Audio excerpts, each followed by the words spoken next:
there was a period in which they deliberated where they should go because, as you say, the Ottoman Empire was not particularly hospitable to the Jews. In fact, as Jews started to move to Palestine, the Ottomans clamped down and said that Jews were not going to be allowed in Palestine. They threw some Jews out of Palestine and so on and so forth.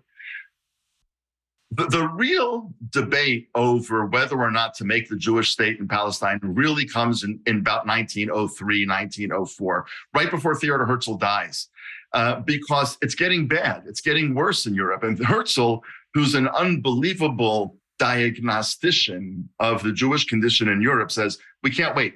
We can't wait for the Ottomans. And he doesn't know about the British taking it over eventually after World War I, obviously. But he said, we can't wait for anybody else.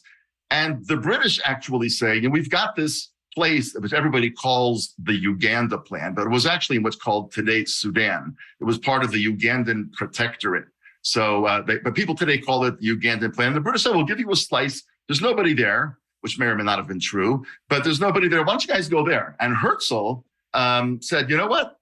That's actually not a bad idea because what we need is a home. It doesn't really matter where it is.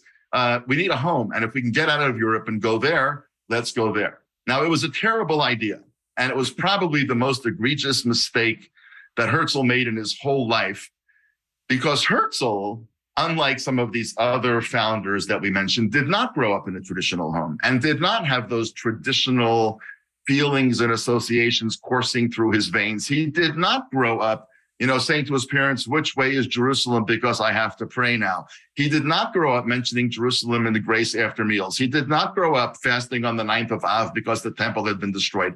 He was really kind of a modern European political pragmatist. And therefore he said, okay, Sudan, Uganda, it's just as good or bad as Palestine. It was a terrible idea. And I'll just make two quick points about the Uganda Plan. The first one was that it would never have worked because part of what makes being in Israel an unbelievably powerful experience is the continuity of that experience from what was here 2,000, 2,500 years ago. In other words, if one of us is, in a synagogue on a particular Saturday morning, and we read somewhere in the reading of the Pentateuch, the Torah, that the Jews moved from here to there, or you read it in the early prophets, the book of Samuel, the book of Judges, the book of Kings, they moved from X to Y or Y to Z. Those are places where we can get in our cars and drive up the highway called number 6 and see those places literally on the exit signs. You have a sense that you've come home. And I think Herzl didn't really understand that. And had they tried to do the Uganda thing, we also would not have been having this conversation because it would have failed. Jews would not have gone there. Jews were not praying for thousands of years to have a home. Jews were praying for thousands of years to go home to Zion. And Herzl did not really fully understand that.